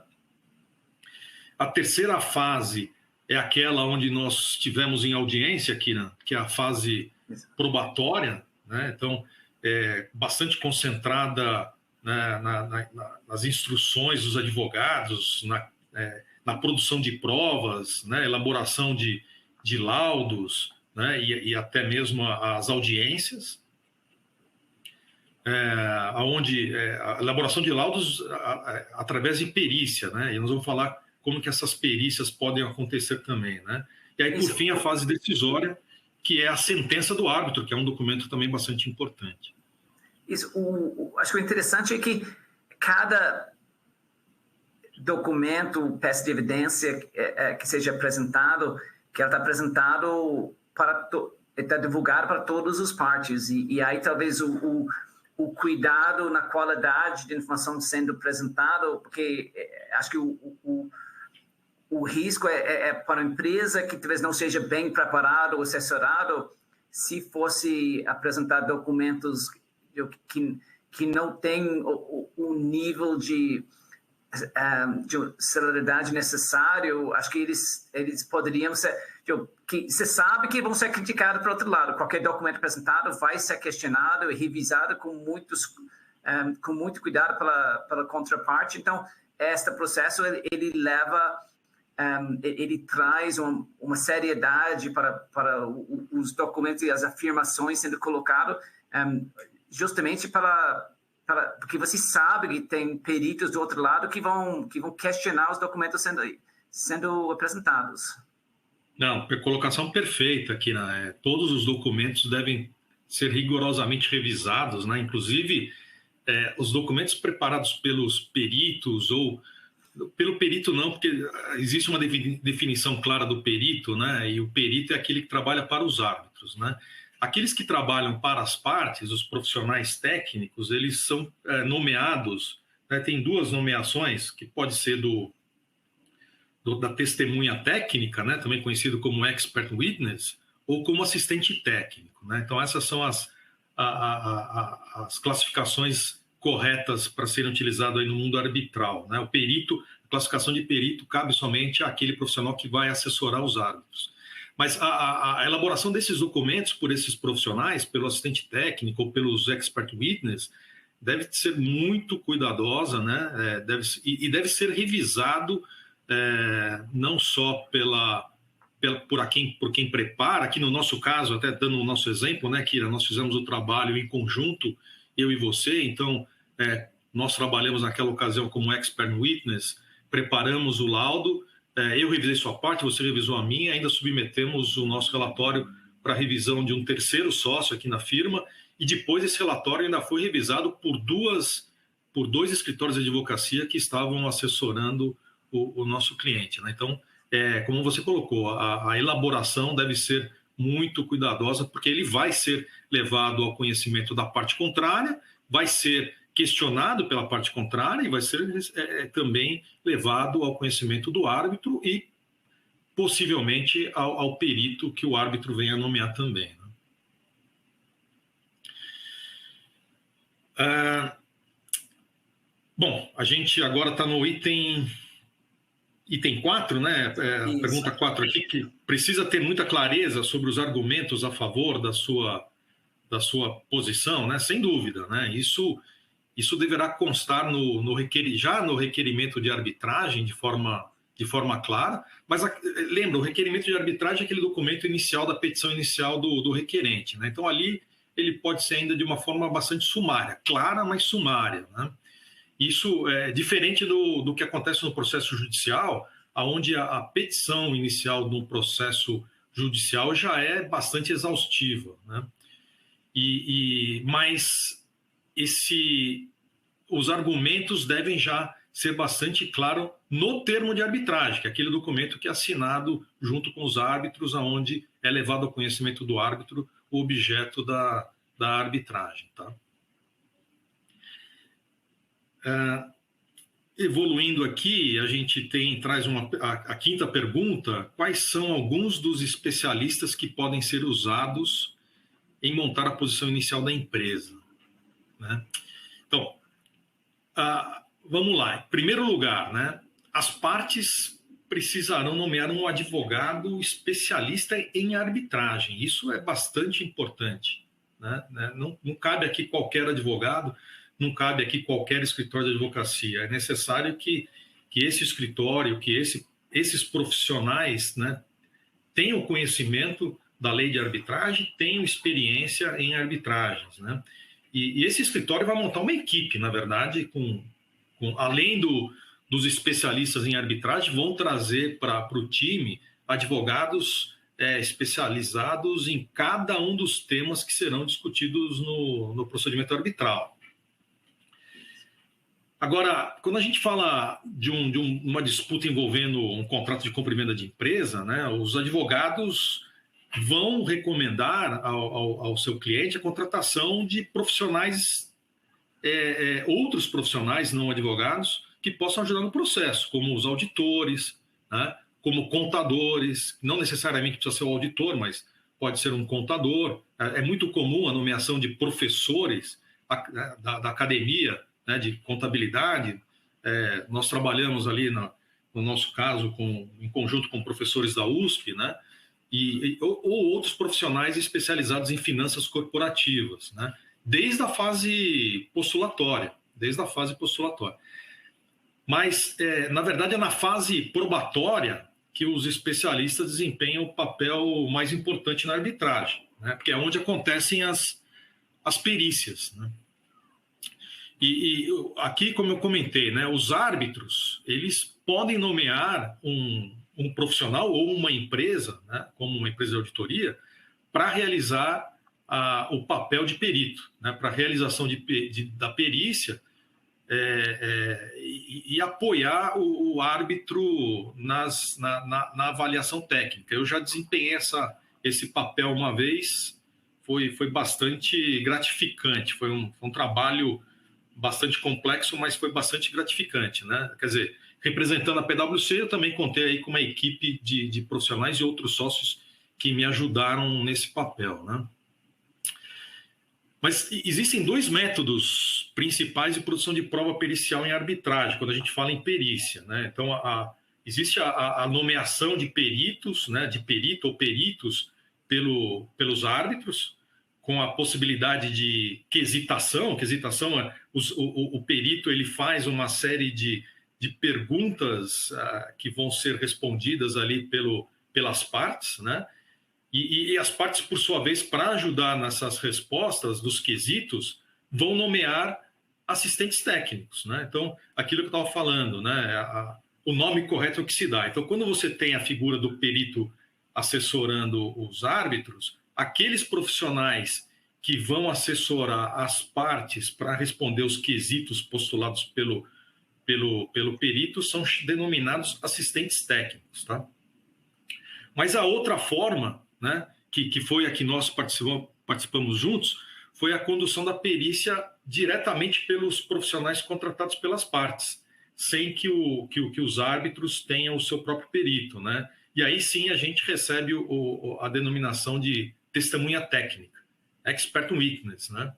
E isso acontece quando os árbitros têm competência, conhecimento técnico suficiente para entender e julgar o objeto da disputa sem a necessidade de envolver um perito, né? Mas também nada impede que durante o processo arbitral esses árbitros vejam a necessidade de contratar um perito, né, e chamem o perito para questões específicas ali que eles, porventura, não tenham conhecimento ou não estejam confortáveis com o seu conhecimento para definir o mérito, né? Aqui nós trazemos também mais uma pergunta, né? A posição dos especialistas é feita em quais tipos de documentos? É a elaboração dos laudos. Aqui são relatórios específicos, né? Que são denominados laudos. Então, se for um laudo contábil, enfim, né? Laudos técnicos, cada um com a sua denominação, né? Mas, como a gente já falou aqui, a posição dos especialistas também poderá ser exposta através de inquirição direta em audiência, né, durante a fase probatória. Então, durante a audiência, esses especialistas que prepararam esses laudos serão chamados para serem ouvidos pelos árbitros, né, farão ali um primeiro depoimento com apoio do advogado da parte que o representa, mas também passará por um cross-examination, respondendo pergunta dos advogados da parte contrária. Tá? Isso. Uma coisa que eu acho interessante nesta área de M&A, porque os montantes a serem pagos, normalmente eles são financeiros e eles são... e as cláusulas que geram disputa normalmente são oriundos de cálculos que têm seu embasamento em informações financeiras, onde talvez os contadores, os auditores são especialistas. Então, talvez nesta área que talvez traz mais essa discussão financeiro do que talvez outras áreas onde talvez se foca mais num ambiente, numa interpretação jurídica.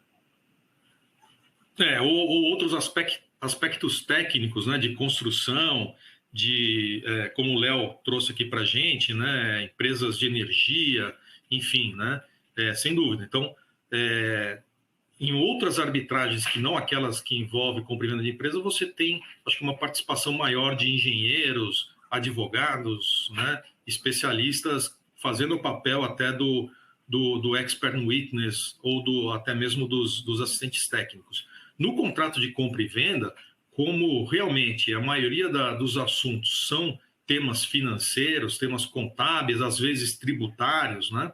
A participação de contadores, auditores e especialistas tributários é bastante comum. Diria que praticamente 100% dos casos você vai contar com esses profissionais trabalhando aí como assistentes técnicos ou como expert witness. Legal. Tem uma série de perguntas aqui. Deixa eu só passar a primeira, que de Marcelo Lopes Filho, perguntando: não pode ser contestado a decisão de arbitragem, porém existem empresários entrando na justiça questionando ou até anulando a arbitragem, entrando na justiça visando postergar o processo, pois a perda é certa. Eu acho que talvez isso volta naquela tema que a gente citou inicialmente, que normalmente tem modelos de cláusulas que as câmaras de arbitragem recomendam colocar no contrato justamente para assegurar a reconhecimento pela legislação brasileira do processo de arbitragem, porque acho que ninguém quer entrar no processo de arbitragem sem uma definição final. Então, os modelos dos cláusulas do contrato têm que ser as cláusulas adequadas. Na verdade, uma vez emitida a sentença arbitral, né, o mérito da sentença arbitral, a justiça ajuda no cumprimento dessa sentença, né? Não existe, como eu comentei aqui, a possibilidade de contestação pelas partes. O que pode acontecer, mas aí eu já não sou advogado, eu não consigo falar com tanta propriedade, né? Existe a possibilidade de se anular a arbitragem, mas aí por um erro técnico na emissão do mérito da sentença, tá? Mas aí, infelizmente, eu não vou conseguir comentar muito aqui, porque vai me faltar o conhecimento jurídico para tal. Isso. Tem outro comentário aqui de Renato Marcati perguntando sobre, ele viu num contrato de trabalho CLT que tinha uma cláusula de resolução de arbitragem e uma outra pessoa comentou que isso não seria possível. Aí tem espaço nos contratos nos contratos trabalhistas de cláusulas de arbitragem. Essa aqui talvez aí eu talvez teria que perguntar para o especialista, aí, porque aí talvez depende que vai ter que entrar naquela legislação da arbitragem no Brasil para ver se atende realmente as definições. Eu acho que ele está certo, né? Porque a gente vê aqui, né? O artigo 1º da lei de arbitragem, né? Lá está muito claro. O objeto deve ser relacionado a litígios relativos a direitos patrimoniais disponíveis, né? Então, acho que não cabe aqui um contrato CLT, não cabe uma arbitragem. Eu não me lembro de ter visto uma arbitragem sobre isso. Aí tem outra pergunta aqui, um comentário de Marcelo Lopes Filho. Quando deveria ser reconhecido o custo de arbitragem durante o litígio ou após decisão final? Então, primeiro que no processo de arbitragem, normalmente você tem uma definição como que serão pagos os custos. E aí, muitas vezes, você não sabe quem vai assumir os custos do processo, talvez até a decisão final. Se tiver custos que não estão cobertos, aí você pode entrar pela decisão final, aí você pode entrar numa discussão de a forma de reconhecimento, porque na medida que aí se discute o que é a origem do custo. A origem do custo é a existência da origem da arbitragem, o início da arbitragem. Então, como se fossem os custos jurídicos. Tipo, existe várias discussões para em que momento você deveria registrar os custos jurídicos de discussões na justiça, e aí na literatura você tem que identificar qual que é o item que dá origem naqueles custos, e muitas vezes você acaba olhando para trás, mas aí você tem a questão também da necessidade para conseguir estimar de forma adequada aqueles custos. Tem um outro comentário aqui de Marcelo Lopes Filho, perguntando, por experiência própria, em muitos casos, a documentação deixa muito a desejar, todos com contábeis, laudos, avaliação, etc. Muitas vezes a falta é a rastreabilidade de dados e documentos. Acho que nesses processos, a qualidade de documentação, aquela questão tem que ser muito bem montado, porque você sabe que vai ser criticado pela contraparte, porque aí você vai perder tempo de todo mundo sendo avaliando isso. Aí tem um comentário aqui, Jean Léo está comentando aqui que contrato de trabalho é possível sim na arbitragem. A CLT prevê a possibilidade no seu artigo 507A. Então, tem realmente na parte de CLT tem uma previsão para isso. Legal. Acho que está com você, Roberto. Legal, vamos lá. Acho que já estamos chegando no final aqui. Vamos acelerar aqui. Então, na arbitragem, os dois lados apresentam argumentos e contra-argumentos. Essa aqui é bacana porque eu acho que é a fase mais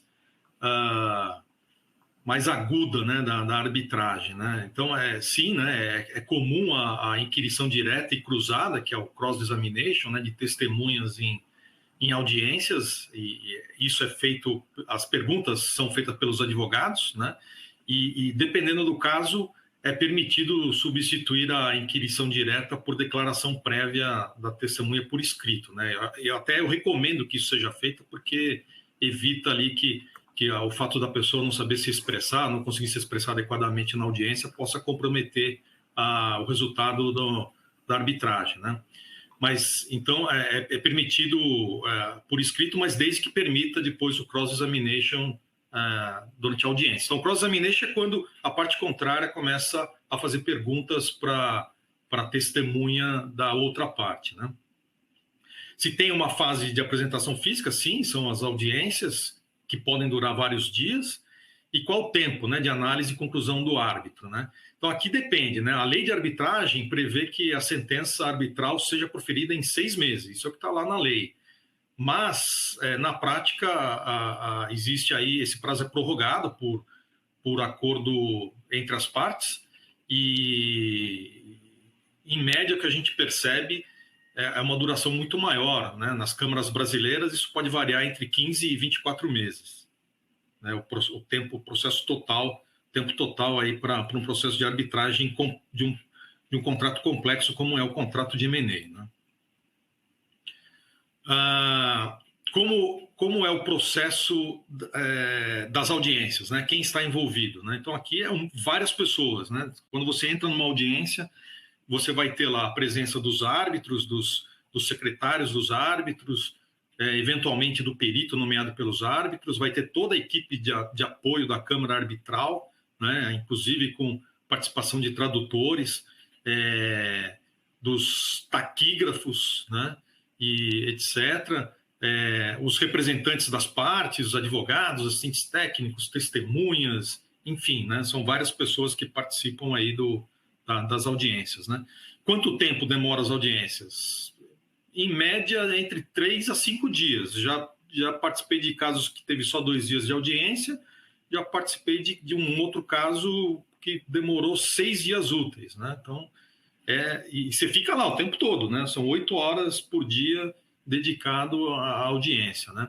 O processo é gravado? Sim, é gravado. Não só é gravado, como é transcrito através de taquígrafos, né? Taquígrafo é aquele pessoal que digita super rápido numa maquininha menor ali, que eu não sei exatamente como funciona, mas só vejo o pessoal digitando ali, né? Então, tudo é assim, é transcrito e gravado, né? Tem perguntas dos dois lados para os especialistas, né? Sim, como a gente comentou aqui, são os cross-examination, né? Então, inicialmente, você tem as perguntas sendo feitas diretamente pelo advogado que trouxe a testemunha. Testemunha essa que pode ser tanto o expert witness, né?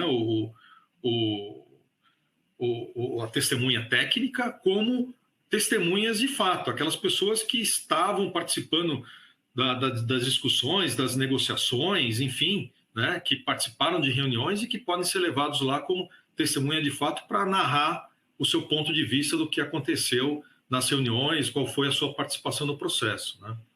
E o cross-examination é quando o advogado da parte contrária começa a fazer perguntas para essa testemunha, né? Preparação, né? Isso é super importante, né? Por isso que é importante, primeiro, ter um advogado que tem experiência nesse processo, porque ele que vai definir toda a abordagem, na verdade, até uma tática, né, que vai ser definida de como levar isso para o processo arbitral. E é comum comum e permitido que esse advogado faça diversos ensaios com as testemunhas, né? Eu lembro que eu e o Kiran, a gente participava durante as 8 horas de audiência, acabava a audiência, a gente ia para o escritório dos advogados e ficava ensaiando como que seria o nosso dia, como que seria o dia seguinte, né? E ensaio à exaustão mesmo, até o advogado fazendo o papel do diabo, tentando tirar a gente, tentando tirar a nossa concentração, tentando nos desconcentrar ali, desconcertar também, né, para ver qual que é a nossa reação. Então foram ensaios bastante interessantes que nós participamos. O resultado pode ser previsto facilmente depois da reunião física? Dificilmente, né? Impossível, né? Os árbitros eles se mantêm durante todo o tempo de forma muito neutra, sem expressar nenhuma conclusão. Então, são pessoal muito bem preparados, né, para essa função. Então, é impossível, eu diria, é impossível prever o desfecho ali durante o processo arbitral. E aí, por fim, né, algumas dicas para as empresas envolvidas em disputas na arbitragem, né? Então, a primeira que nós falamos aqui é que a sentença arbitral não está sujeita ao mesmo sistema de recursos, né, que cabem na sentença judicial. Então, as partes devem estar bastante cientes que, para o bem ou para o mal, tem apenas uma oportunidade para ganhar a causa, né? Pois inexiste o recurso contra o mérito da sentença arbitral, né? Não se pode discutir o mérito da arbitragem fora da arbitragem. Como eu comentei, mas eu não consigo dar mais detalhes aqui, existe a possibilidade de anulação da arbitragem por um erro muito grosso, né? Grotesco. Mas aí teria que incluir um advogado aqui para nos ajudar. Outras dicas que eu deixo aqui avaliar com antecedência os custos, né? E avaliar e estimar os custos que serão gastos no procedimento arbitral, um cuidado que se deve ter na escolha da própria Câmara Arbitral, das convenções e regras, né? Porque cada Câmara Arbitral tem suas próprias convenções e regras. São semelhantes, sim, mas são diferentes. Então, é importante conhecer essas convenções, essas regras de cada uma das câmaras, né? Em conjunto, lógico, a empresa ou os representantes da empresa não vão ter esse conhecimento, mas em conjunto com o advogado, né? O advogado vai ter sempre a preferência por uma câmara ou outra, porque vai estar de acordo ali com a sua tática, com o seu conhecimento, né?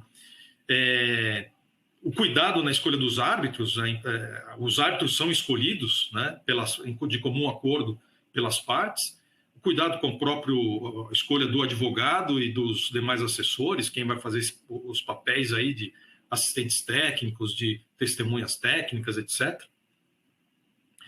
E é recomendável, como eu comentei, né, sempre que as testemunhas forem participar das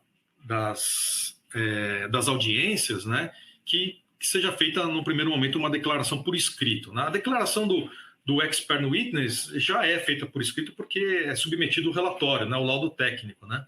Mas são normalmente pessoas mais preparadas para falar em público, para demonstrar ali, verbalizar o seu conhecimento técnico, mas principalmente das testemunhas de fato, né, as fact witness, é importante, é uma recomendação que eu deixo aqui, que essas declarações sejam feitas por escrita no primeiro momento.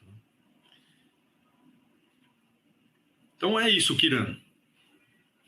Legal, muito obrigado, Humberto. Acho que já chegamos aqui no final do tempo e agora a hora mais importante que Joyce vai nos falar quem levou o chocolate. Obrigado, Kirian. Agradeço a participação de todas e de todos. Graças a vocês aqui nosso evento coexiste. Hoje quem ganhou foi o senhor Jean Leal, peço desculpa pela pronúncia, de Curitiba, no Paraná. Peço que aguarde o contato nosso. Obrigado e parabéns.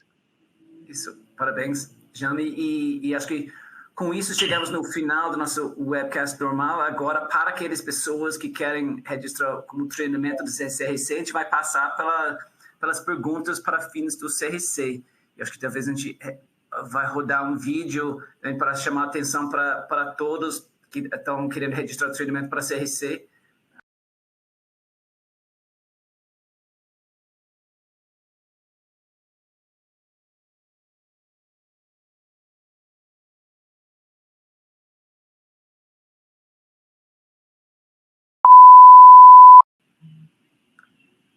Legal. Então, agora, para fins de registro do treinamento para fins de CRC, tem que acertar 3 das 4 perguntas. Agora vai aparecer na sua tela 4 perguntas. Você precisa acertar 3 das 4. De novo, isso é só para fins do requerimento de registro do treinamento para fins do CRC. Aí, se você não acertar 3 das 4 perguntas a primeira vez, não se preocupa, porque você vai ter a segunda chance de fazer isso. Enquanto isso, vamos falar um pouco sobre o webcast de hoje. No webcast de hoje, discutimos primeiro o tema das divulgações sobre as disputas. Dentro das informações financeiras, obrigatoriamente as empresas precisam divulgar os processos e as disputas que existem, criando contingências de possível perda para a empresa, ou seja, aí tem que divulgar a probabilidade de perda, seja remota, possível ou provável. Essa aqui é uma nota, eu diria que uma nota explicativa sensível, porque você acaba divulgando e talvez o contraparte pode ter acesso às suas demonstrações financeiras sobre a sua interpretação do seu risco de perda naqueles processos. Existe também no conceito de ganho, só que no conceito de ganho você só pode reconhecer na medida que é virtualmente certo que você vai realizar aquele ganho. Discutimos também as várias formas de resolver disputas e até primeiro os custos das disputas para as empresas, quais são as implicações das disputas para as empresas, quais são as causas dessas disputas, e também discutimos as formas de realizar as disputas, sejam através de discussão, mediação, através de um processo de arbitragem, ou até justiça, e aí a gente viu que dentro desse processo entramos em mais detalhes sobre o processo de arbitragem, em termos de existe uma legislação específica tanto para arbitragem quanto para a utilização de mediadores, e aí discutimos a área do M&A, onde existe bastante arbitragem devido aos contratos do M&A e os valores envolvidos, e aí discutimos os detalhes de como que seria num processo de arbitragem e quem está envolvido nesses processos. Eu vi que também nos comentários aqui, a gente recebeu também um comentário aqui de Tadeu Santos Sena, lembrando do tema do artigo 507A, que permite arbitragem para contratos CLT, e aí nos casos específicos. Aí talvez vamos falar aqui um pouco da semana que vem. Então, na semana que vem, a gente vai falar sobre os fundos, ou seja, quais são as novidades regulatórias no mundo dos fundos, por que eles são usados, como que são usados e quais são os ganhos que podem ser realizados, os planejamentos fiscais que existem na utilização dos fundos, e como podem ser aproveitados isso. E nosso evento na semana que vem vai ser no mesmo horário, das 9 às 11 horas na quarta-feira. Não tem Jogo do Brasil na quarta-feira, espero que todo mundo consegue nos acompanhar.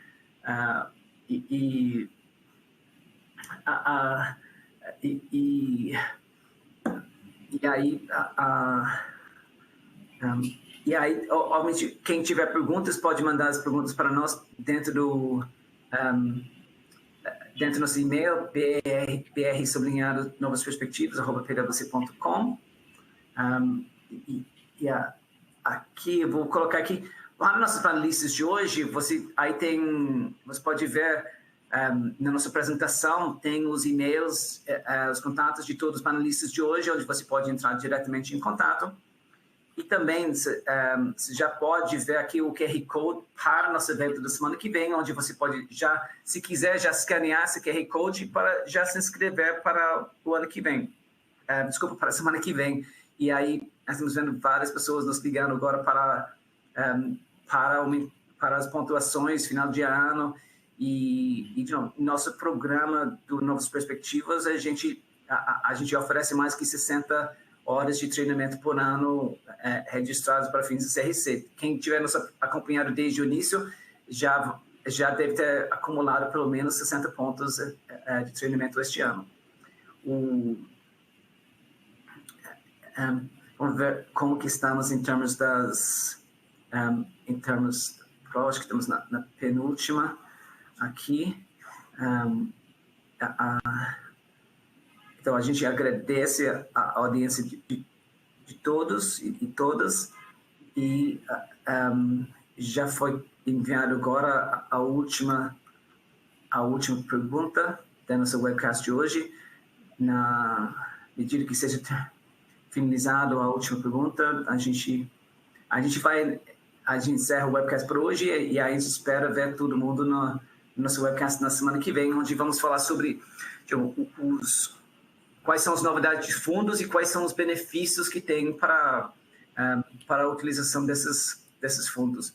E aí espero ver todo mundo no nosso webcast semana que vem. Então, com isso, acho que vamos encerrar nosso webcast para hoje. Muito obrigado para todos e todas, e espero ver todo mundo na semana que vem. Espero que depois de 2 bons resultados do Brasil no Copa do Mundo, a gente ia até colocar uma pesquisa aqui em termos de previsão de resultado, mas dos jogos do Brasil, mas a gente concluiu que todo mundo vai prever que o Brasil vai ganhar pelo menos por 2 gols de diferença. Então, a gente resolveu não fazer a pesquisa. E Kiran, sobre o placar do jogo, a Alemanha está vencendo o Japão por 1-0. Tá bom. Muito obrigado, Humberto. E acho que com isso, vamos encerrar nosso webcast por hoje. Muito obrigado para todos.